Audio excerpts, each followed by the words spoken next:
First night, এই রাত্রটার মূল উদ্দেশ্য হলো স্রষ্টা এবং আল্লাহর কাছ থেকে বান্দাদেরকে দূরে রাখা। আর আমরা মুসলিম সন্তানেরা খুব গর্বের সাথে এই দিবসটাকে তারা পালন করে থাকে। নাউজুবিল্লাহ। 31st নাইট পালন করা হারাম। এর 1 নম্বর দলিল আল্লাহ রাব্বুল আলামিন সূরা মাইদার 51 নম্বর আয়াতে আল্লাহ তাআলা ইরশাদ করেন, আল্লাহ তাআলা বলেন, ইয়া আইয়ুহাল্লাযীনা আমানু লা তাত্তাখিযুল ইয়াহুদা ওয়ান নাসারা, হে মুমিনগণ তোমরা ইহুদি এবং নাসারাদেরকে তোমাদের বন্ধু হিসেবে তোমরা গ্রহণ করো না। তাহলে এই যে অনুষ্ঠান, এই যে উৎসব, এই এতক্ষণ ইতিহাস থেকে আমরা জানতে পারলাম এটা হলো খ্রিস্টানদের একটা উৎসব। সুতরাং তাদের উৎসবটাকে যদি আমরা পালন করি তাহলে এটা তাদেরকে বন্ধুরূপে গ্রহণ করলাম কিনা এবং তাদের সাথে সাদৃশ্যতা গ্রহণ করলাম কিনা। আল্লাহ বলেন বাদুহুম আউলিয়াউ বাদ, তারা একে অপরের বন্ধু, একে অপরের অভিভাবক। তাদের মধ্যকার এই সম্পৃক্ততা হতে পারে, তোমাদের মধ্যকার এই সম্পৃক্ততা হতে পারে না। আল্লাহ বলেন এদেরকে যারা বন্ধুরূপে গ্রহণ করবে তারাও এদের দলেরই হয়ে যাবে। অমাইয়া তাওয়াল্লাহু মিনকুম ফাইন্নাহু মিনহুম, আল্লাহ বলেন এদেরকে যারা বন্ধুরূপে গ্রহণ করবে তারাও তাদের দল থেকেই অন্তর্ভুক্ত হবে। নাউযুবিল্লাহ।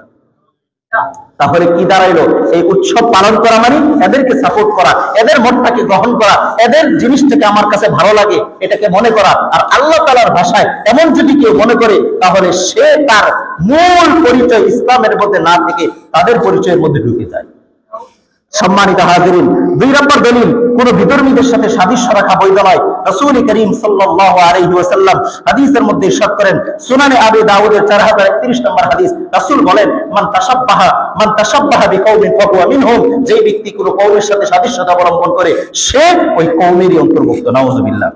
সম্মানিত হাজিরিন, বিধর্মীদের বিরোধিতা করা এটা আল্লাহ রাব্বুল আলামিনের পক্ষ থেকে আমাদের উপর ফরজ করা হয়েছে। রাসূল করিম সাল্লাল্লাহু আলাইহি ওয়াসাল্লাম সুনানে আবি দাউদের 652 নম্বর হাদিস আল্লাহ নবী ইরশাদ করেন, হযরত ইয়ালা ইবনে শাদ্দাদ ইবনে আউস থেকে বর্ণিত, উনি ওনার পিতা থেকে বর্ণনা করেন, তিনি বলেন রাসূল করিম সাল্লাল্লাহু আলাইহি ওয়াসাল্লাম বলেন, খালিফুল ইয়াহুদ ফাইন্নাহুম লা ইউসাল্লুনা ফি নিআরিহিম ওয়া লা খিফাফিহিম, তোমরা ইহুদিদের সাথে মুখালাফাত করো। বলে তোমরা ইহুদিদের সাথে মুখালাফাত করো, এদের কৃষ্টি কালচার তোমরা মেনো না। সম্মানিত হাজিরিন, বিধর্মীরা যে উৎসব পালন করে ওই উৎসবের মধ্যে আল্লাহর কি নাজিল হয়? বলেন কি নাজিল হয়? গজব নাজিল হয়।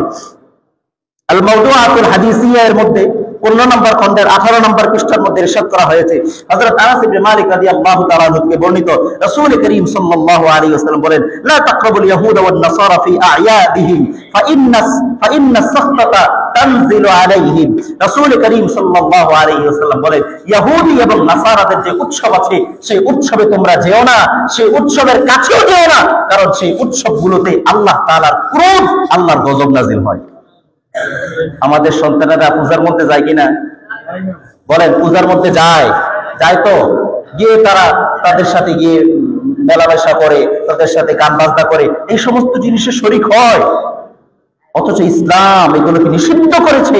আল্লাহ নবী বলেন ওই জায়গার মধ্যে সরাসরি আল্লাহর হুকুমের খেলাফ করে মূর্তিকে মাবুদ মেনে ইবাদত করে তারা মূর্তিকে খুশি করানোর জন্য, অথচ মূর্তির তো এরকম অনুভূতিই নাই। এটা পূর্বে বলেছিলাম, মাবুদরে আবেদরা গোলামরা মাবুদ বানায়, ঠিক কিনা বলেন? যারা পূজা করে হেরা মাবুদ বানায়, তাহলে এই মাবুদের তো কোনো অস্তিত্বই নাই। তাহলে এই 31st নাইট, এই রাত্রটার মূল উদ্দেশ্য হলো স্রষ্টা এবং আল্লাহর কাছ থেকে বান্দাদেরকে দূরে রাখা। আর আমরা মুসলিম সন্তানেরা খুব গর্বের সাথে এই দিবসটাকে তারা পালন করে থাকে। নাউজুবিল্লাহ।